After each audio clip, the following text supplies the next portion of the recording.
Está no ar, estamos no ar, mais uma vez pulando a cerca, dia 19 de julho de 2013. Pulando a cerca, não tem pauta, não tem roteiro, nem tem censura, é como avisa. E é uma grande homenagem à população brasileira que pula a cerca há 513 anos. Bom, Pulando a Cerca é um pequeno programa, uma grande bandeira. E por falar uma grande bandeira, o programa de hoje é a terceira parte A República que nunca ouviu a sua população e sempre deu golpe de Estado. Vamos convidar mais uma vez o doutor Modesto da Silveira, o senhor Consciência. Modesto. Pula cerca. Pula a cerca. E aqui, para que eu nunca me perca, Isso. Prazer em revê-lo. E vamos convidar também o nosso ilustre historiador, engenheiro, doutor Arnaldo Murter. Pula a cerca, Arnaldo! Pular não, né? Passar por cima. Passar por cima. Que bom que você vê. Isso. Olha só, essa nossa série hoje deve, nunca se sabe o que vai acontecer, abordar a questão da Velha República. Vamos começar por quem? Arnaldo ou Modesto? Tanto faz. Murter, começa a Murter. Você que... Bom, hoje, pular a cerca de hoje, com tanta liberdade, a gente até se perde, tanta liberdade, né? De qualquer maneira, vamos começar, eu diria o seguinte, hoje, bem no meio deste mês, foi quando a Beth Mendes, lá no Uruguai, depois de sequestrada e torturada, na Embaixada do Brasil, ela reconheceu o sequestrador, torturador dela, que é um famoso, ultra conhecido general, na época coronel, Ustra, brilhante Ustra, que era o homem, o adido militar nosso da Embaixada do Brasil em Portugal. Então, é um começo bom para a gente iniciar essa palestra tão importante sobre República como... República Velha. Velha. A Velha República. Isso. A República que nasceu velha. E continua velha também. Bom, nós tínhamos terminado aqui o outro programa exatamente falando sobre isso.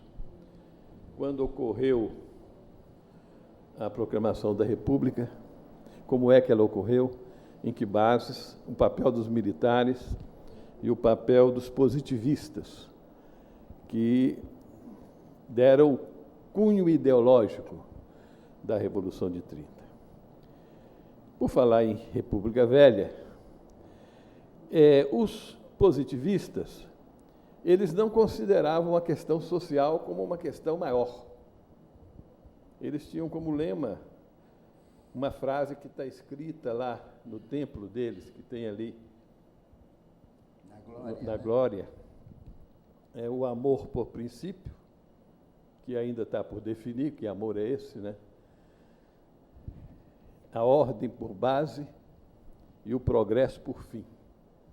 Na verdade, o amor, eu acho que eles limitam muito, porque a ação deles não representava nenhum amor em relação à população brasileira. E eu vou explicar isso por quê. Por que eu estou dizendo isso? Eles se empenharam na ordem e tentaram também o progresso. A ordem para eles era disciplina, como eram militares, na sua maioria, os dois primeiros governos, o do Deodoro e o de Floriano, eram de militares. No primeiro, Floriano era vice, depois ele passou a ser o presidente do segundo governo. eles impuseram a ordem. E havia diferenças dentro das Forças Armadas e provocaram também conflitos.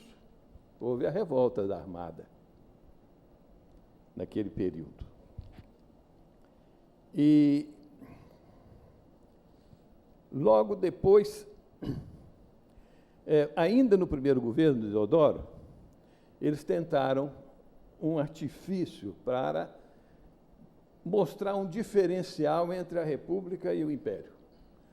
O imperador Dom Pedro II passou a ser um incentivador da industrialização no Brasil.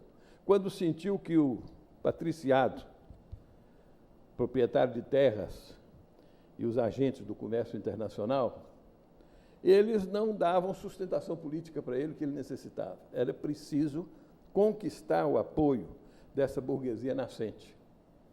Ela vinha do campo também, mas ela vinha de proprietários menores e da burguesia urbana. E o Rui Barbosa, que era um grande homem público, mas de finanças não entendia muita coisa, resolveu incentivar a industrialização através da autorização dos bancos de emitir títulos. Moeda. Eles começaram a emitir moeda. Todos os bancos poderiam emitir? Bom, alguns bancos, que eu não sei exatamente quais foram os bancos autorizados, época, mas né? Eram bancos privados. E houve abusos na emissão dessa moeda e houve muita aventura na captação desses recursos.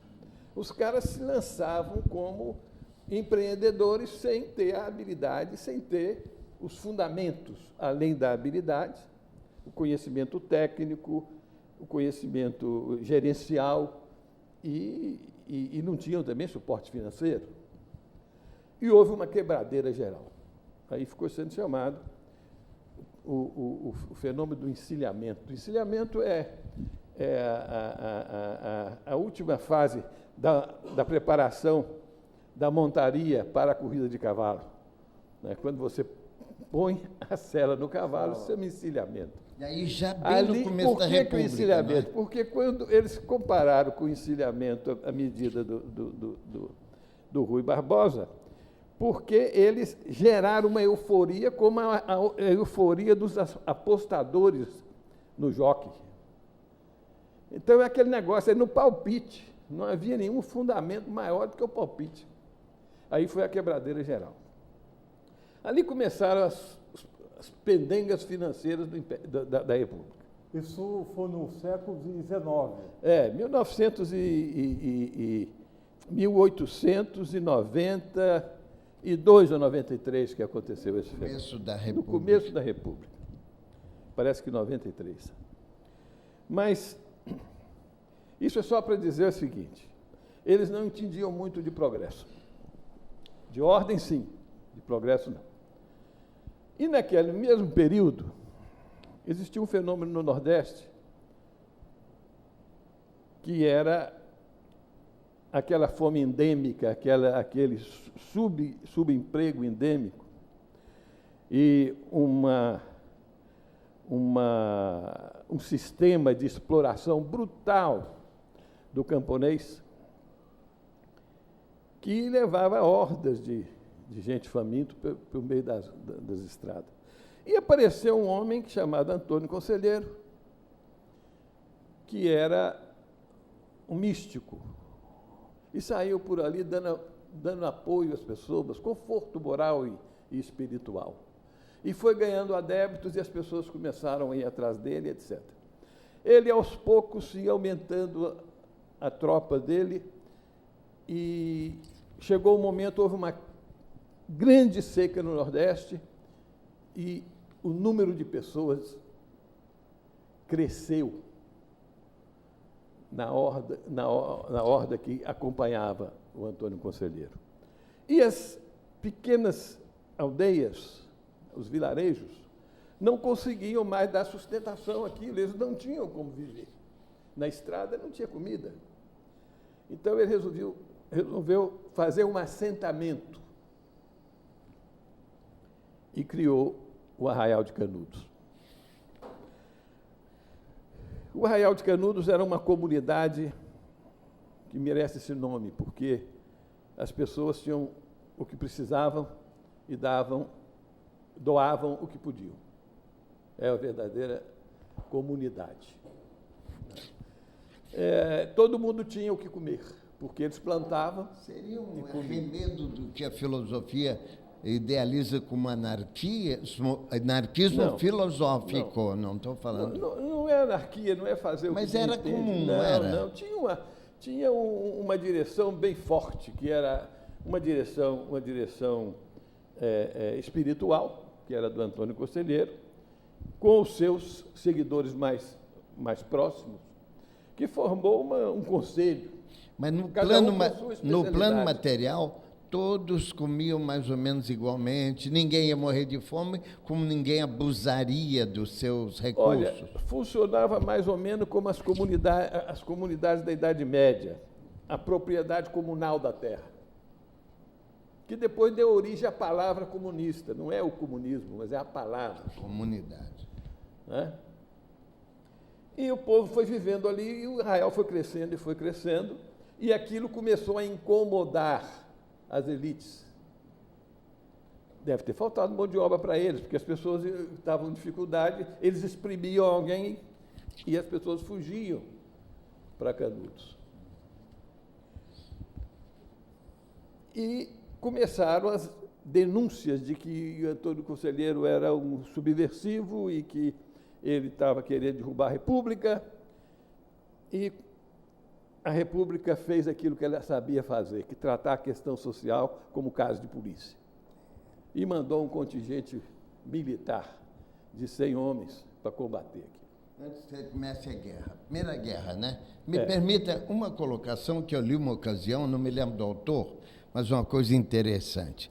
Os próprios latifundiários da época, os coronéis latifundiários, se impressionavam muito, porque quando um latifundiário precisava de 100 homens para a colheita, e era só pedir ao conselheiro, ele mandava 100 homens no dia seguinte. Quero 500, ele arranjava 500 imediatamente. Então, perceberam que ele tinha mais poder político do que os próprios coronéis, e isso parece que deu uma preocupação e inveja, de tal maneira que começaram a pressionar as autoridades para dar atenção e eventual destruição dos Canudos. Você até faz sentido? Faz sentido, sim. As razões foram múltiplas, mas não vem ao caso de nós nos aprofundarmos nessa questão, porque senão nós saímos do nosso objetivo, né? Mas o fato é que mandaram essa tropa. E disseram que estavam preparando para invadir um vilarejo lá, e os soldados chegaram lá, não tinha vilarejo, não tinha ninguém, não tinha nada. Então resolveram atacar o Arraial. Não passaram do meio do caminho, foram destroçados e correram, fugiram. Foi essa expedição que foi o coronel Moreira da Serra? Não. O segundo. Mais tarde, O segundo, acho que Aí é mandaram outra expedição a Moreira César veio depois corta-cabeça, porque ele adquiriu esse apelido na Revolução Federalista do Rio Grande do Sul, que ele era um homem malvado, né? E nessa expedição do Moreira César, houve guerra mesmo. Ele tinha uma tropa razoável, bem treinada, preparada, e era um homem de guerra, e ele ia para destruir mesmo. Mas eles começaram já, quando chegou a notícia no Arraial de que havia aquela tropa marchando para lá, os conselheiristas foram em encontro a essa tropa e utilizaram uma ação de guerrilha na travessia das serras para chegar lá no Arraial. Não havia estradas naquela época. E eles conseguiram muitas baixas. Baixa. Até que um dia o Moreira Serra fez um estrago danado nas tropas do conselheiro, mas ele morreu, ficou um outro coronel substituindo, que é o Tamarindo, e esse morreu no mesmo dia. E aí eles recuaram. No recuo, atropeladamente, deixaram armas, muitas armas. Essa já foi a terceira expedição. E depois é que foi a grande expedição. A quarta e última, né? Aí foram generais, negócio mais, com canhões, para arrasar com Arraial, e arrasaram com Arraial. Bom, eu estou te contando essa história de passagem para dizer o seguinte: a República tratou aquele movimento, que era um movimento pacífico, era uma forma de sobrevivência que a população encontrou no Nordeste, que era um assentamento sobre uma direção de um homem que era chamado o Homem Santo, um homem que não fazia mal a ninguém, mas que teve que organizar uma tropa para se defender. Né? Ele era apenas um homem místico. E conselheiro. Né? E nós podíamos nos alongar muito sobre isso. O Euclides da Cunha fez um livro maravilhoso sobre isso, e tem muitas outras obras. Eu li um livro do Moacir Lopes. Aliás, no meu livro eu cito um trecho do Moacir Lopes, que é genial, mostrando como é que as pessoas entravam para o movimento conselheiro. Ele cita um caso, ele descreve maravilhosamente a tragédia das pessoas e conclui lá, pela boca de uma menina, assim, as pessoas, aí nessa condição, que era a condição de risco de morrer ali na mão do jagunço ou de fome, só tem um caminho, moço: ir atrás de Antônio Conselheiro, o Homem Santo. Bom, eles massacraram, liquidaram aquilo lá, fizeram a tábua rasa. Em 1904, em 1904, quando o Rodrigues Alves resolveu fazer aquela reforma do Rio de Janeiro para modernizar a cidade, e houve a campanha da vacinação, quando se construiu o Porto, a Avenida Central, que é hoje Rio Branco, e uma série de outras ruas e avenidas da cidade, inclusive a Avenida Nossa Senhora de Copacabana, a Avenida Atlântica, o bairro de Copacabana já estava crescendo com a chegada do bonde em 1892, e o Rio estava precisando de uma modernização, porque era uma cidade infectada por doenças, endemias e frequentes epidemias. Uma delas era a febre amarela da epidemia, mas tinha também epidemia de sarampo, epidemia de varíola. E ele criou uma equipe para resolver o problema das doenças, comandada por Oswaldo Cruz. Oswaldo Cruz foi exitoso no combate ao Aedes aegypti, né, que transmitia malária, mas, quando ele foi fazer a vacinação, usando uma lei que já existia, que foi revigorada para esse efeito, houve uma reação muito grande. E essa reação, ela teve o apoio de uma oposição militar, a escola militar e outros. Então a coisa ficou difícil e a população se revoltou, não especialmente por isso, mas também por isso, porque houve boatos, essa boataria deve ter sido alimentada para haver a rebelião, de que as mulheres teriam que expor as suas partes íntimas para a vacinação. São coisas dessa natureza, mas no fato não está aí, não. O fato é que milhares de pessoas foram colocadas fora de casa porque eles derrubaram casa no Rio todo para sanear a cidade, abrindo porto, novas avenidas, alargando ruas, inclusive ruas famosas como a Rua do Valongo, que virou Camerino. E nesse processo houve uma revolta, uma quebradeira geral, e eles deitaram o cacete, mataram gente para burro. Foram dezenas e dezenas de mortos, foram centenas e centenas de feridos, e qualquer coisa como umas 1000 pessoas que foram desterradas. Os brasileiros para o Acre e os estrangeiros para fora do país. Bom, esse foi o segundo fato que mostra que a República não tinha nenhuma visão social para administrar a cidade, a velha República. Em 1912, aconteceu a Guerra do Contestado, entre 12 e 16. Nela morreram 8.000 pessoas. Contestado era uma região entre o estado do Paraná e Santa Catarina, pela qual passava a estrada de ferro ligando São Paulo ao Rio Grande do Sul.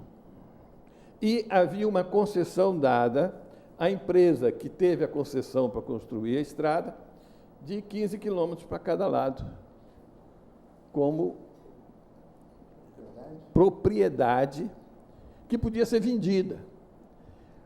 O governo alegava que aquela terra era devoluta, mas ela era ocupada. Uma parte grande, extensa dela era ocupada. Tinha milhares de pessoas que viviam ali há gerações. Poceiros da área. Poceiros da área. E eles reagiram. Nessa guerra morreram 8.000 pessoas, sendo que em torno de 1.000 militares e os outros 7.000 de civis. Inclusive mulheres, velhos, crianças, o capeta. Bom, outra questão. E assim foi. Quando veio a industrialização, em São Paulo, a industrialização começou em Minas, a indústria mesmo, né? Indústria de tecido, que é a maquinofatura, começou em Minas, mas logo foi para São Paulo, porque São Paulo tinha mais recurso para investimento, ali que estavam os barões do café, e desenvolveu muito a indústria em São Paulo, e lá tinha estrada de ferro, Porto de Santos. Criou-se uma classe operária, e essa classe operária tinha grande influência dos anarquistas. E em 1917 houve uma greve geral, que foi também tratada como caso de polícia. Geral no Brasil ou em que região? São Paulo. São Paulo. São Paulo. Naquele tempo não tinha comunicações tão fáceis para poder difundir, nem o rádio ainda existia, né? Mas essa postura da velha República, que cuidava mais dos interesses dos barões do café e dos coronéis proprietários de terra, levou ao crescimento de um conflito social, que, além de resultar nessa greve geral, resultou no movimento tenentista dentro das Forças Armadas, a partir de 1920. Nós conhecemos aqui a história do 18 do Sorte, depois a coluna Prestes. E esse processo todo desembocou na Revolução de 30. Então, agora eu faço uma pausazinha para vocês fazerem os comentários.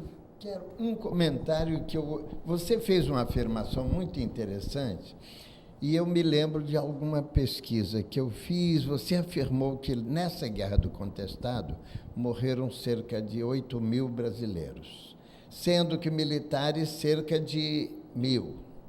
Logo, 7.000 eram civis. E em todas as guerras ocorre isso. Quem declara guerra não vai para ela, nem o declarador da guerra, nem seus filhos e parentes.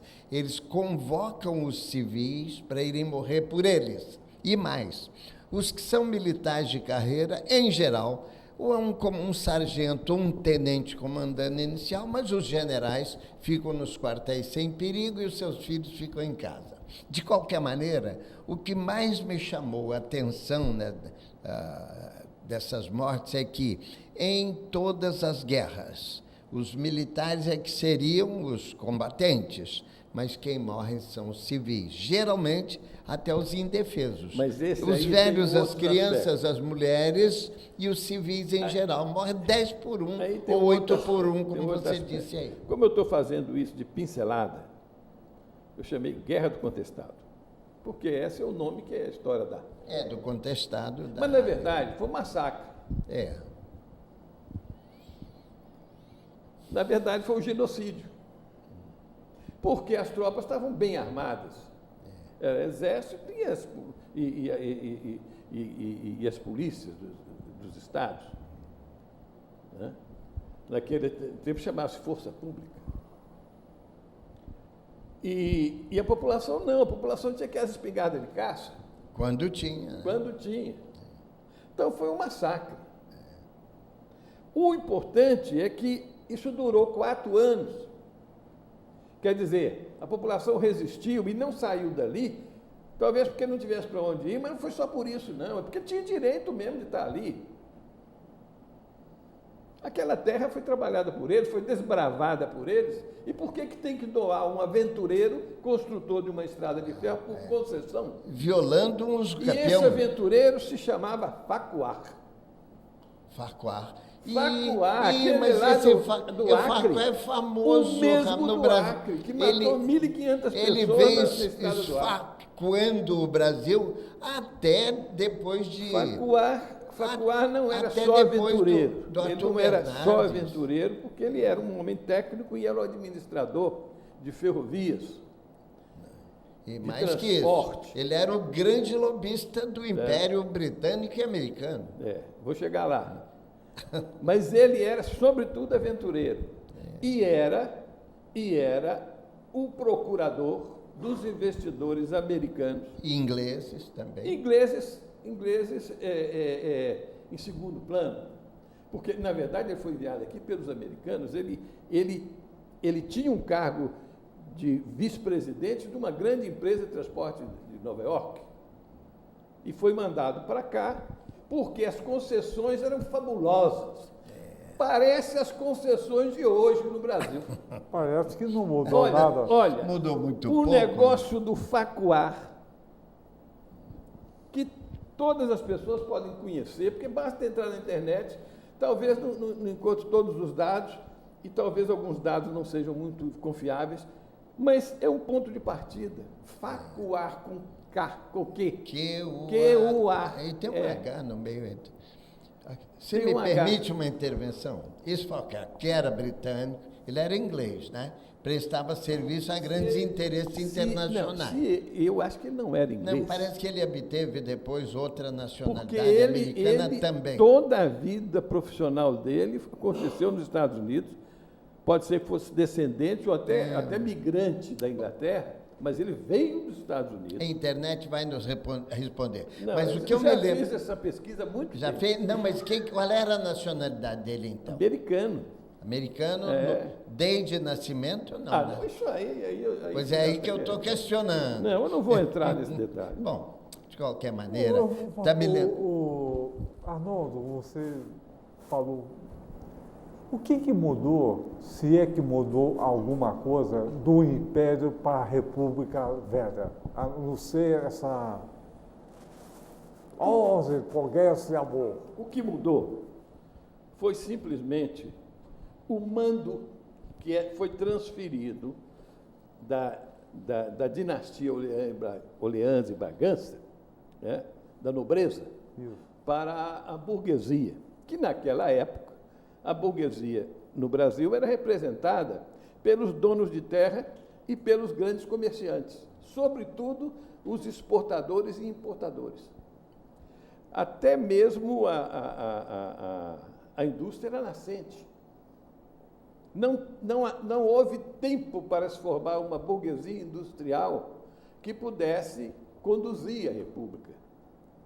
Essa burguesia industrial só passou a ter maior influência na República de 1930. Isso.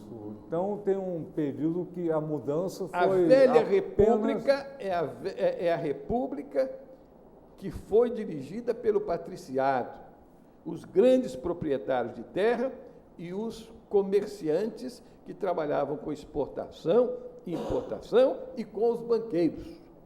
Esses eram os homens que mandavam no Brasil. Olha só, o Arnaldo, então a mudança do Império para a República Velha foi uma questão de formalidade.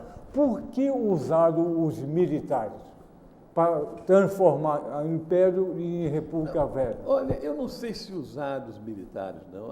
O inconformismo é uma coisa antiga. O que acontece é o seguinte, o Brasil tinha uma frustração, porque enquanto a América Latina se libertava no início do século XIX, na segunda década, sobretudo na segunda década de 1810 a 1823, o Brasil foi em 1822, foi dos últimos países a ser independente, por causa da entrada da família real aqui em 1808. A família real trouxe para o Brasil a sede do Império Português. E criou-se a ilusão de que o Brasil era uma sede do Império mesmo. Não era. É de passagem. Mas, como ele passou a ser mais importante do que Portugal economicamente, a família real deixou aqui um príncipe para tomar conta. E o príncipe viu que se ele não fizesse a independência, até o próprio pai dele avisou para ele, coloque a coroa na sua cabeça antes que outro aventureiro faça, ou um aventureiro faça.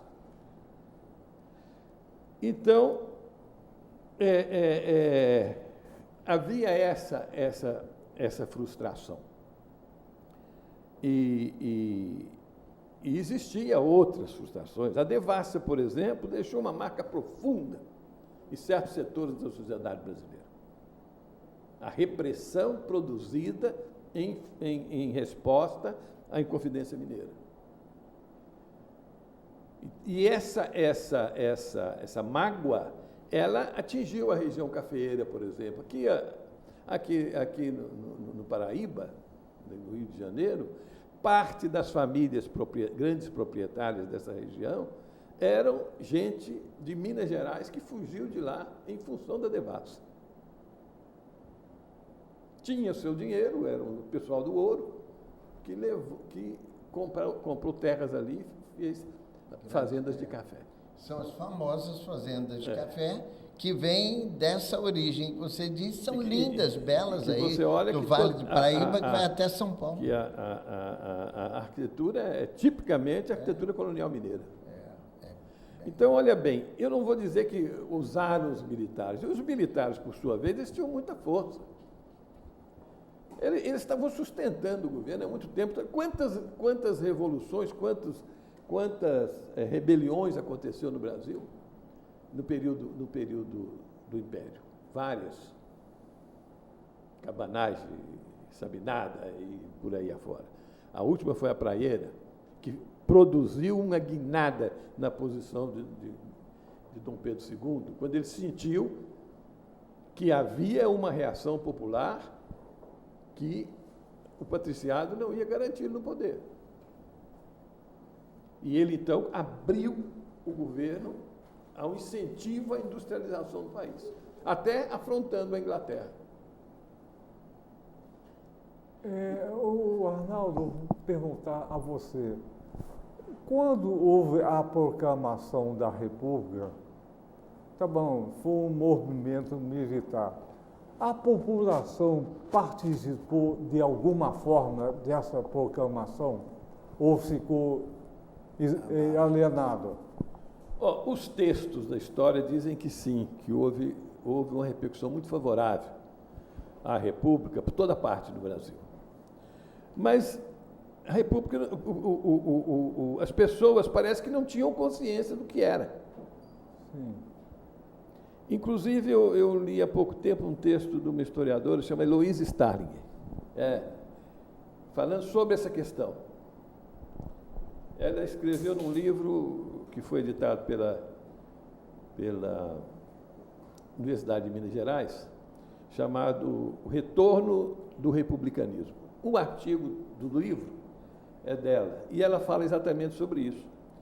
Ela tomou como base os relatos dos livros de Machado de Assis e de um outro escritor brasileiro, que o nome não me lembro agora. Tem mais tempo que eu li esse.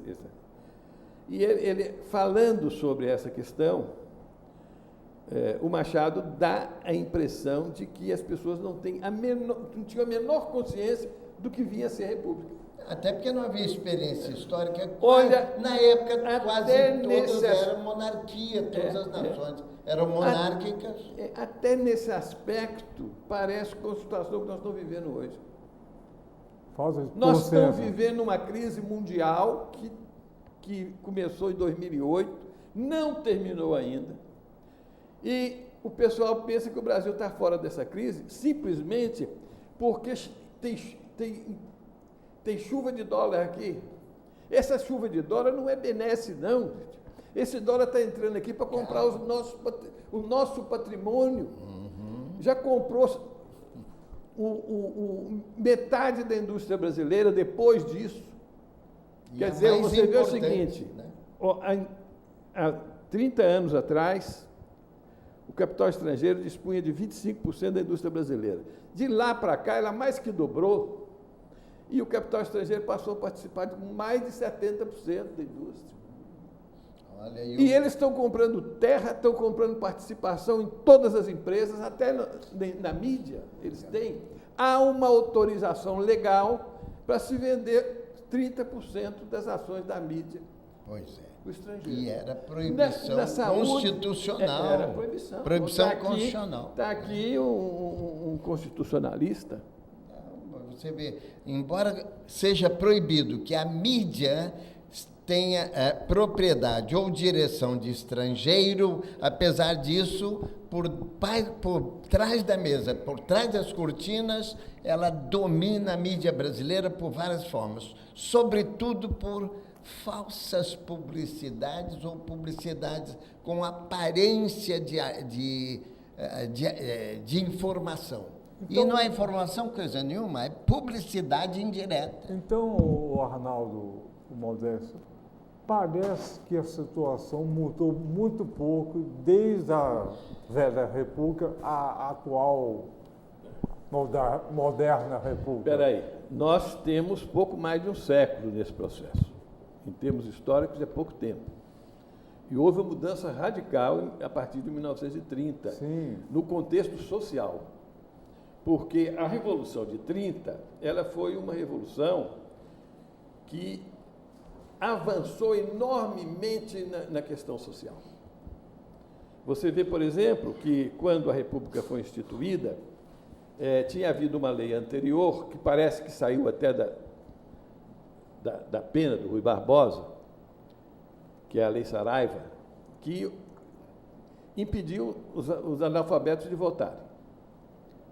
Isso foi antes da República, parece que é 1881. E a Constituição Republicana manteve. Os republicanos não tocaram na questão do voto do analfabeto. O voto do analfabeto só foi resolvido em 85. Já no novo contexto da nova República agora. Mas não era só isso, não.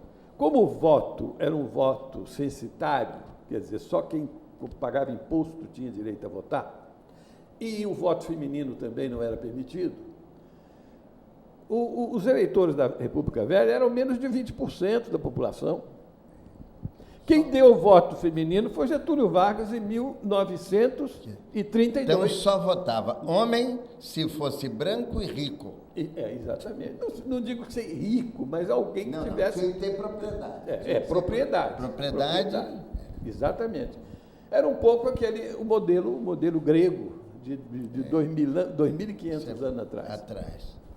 Então, olha bem, o Getúlio, o que ele fez? Ele criou uma legislação de proteção do trabalhador, ele foi o precursor mundial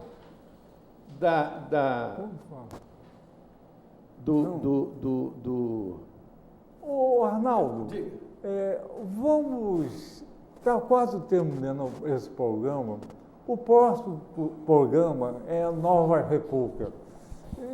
Vai matar a surpresa. Vamos terminar, você vai terminar, e vamos, outro programa, o quarto, a Nova República, que vai terminar. Eu só queria completar o raciocínio, porque depois da guerra aconteceram uma série de mudanças. Depois da Primeira Guerra Mundial, houve grandes conquistas sociais dos trabalhadores, voto feminino, no Brasil, no mundo inteiro. E direitos previdenciários, direitos trabalhistas e proteção do cidadão. A cidadania cresceu depois da Primeira Guerra e depois da Segunda Guerra mais ainda. E o Estado começou a cuidar mais da população. Então, todos esses projetos sociais, medicina social e tal, previdência social, que hoje ainda vigora na Europa, que eles estão sabotando no Brasil, foi obra do Getúlio Vargas. Então, Getúlio foi precursor do estado de bem-estar social, que só foi acontecer plenamente na Europa depois da Segunda Guerra Mundial. O próprio voto feminino, só na década de 20 que a mulher conquistou lá nos Estados Unidos.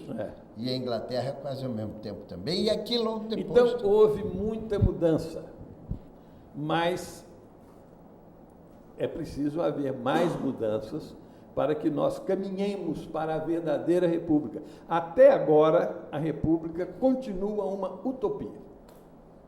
Bom, então vamos terminar esse programa após essa belíssima aula do amigo, historiador, culto, competente, Arnaldo Mortet, não é, Moisés? E patriota e humanista também. Claro.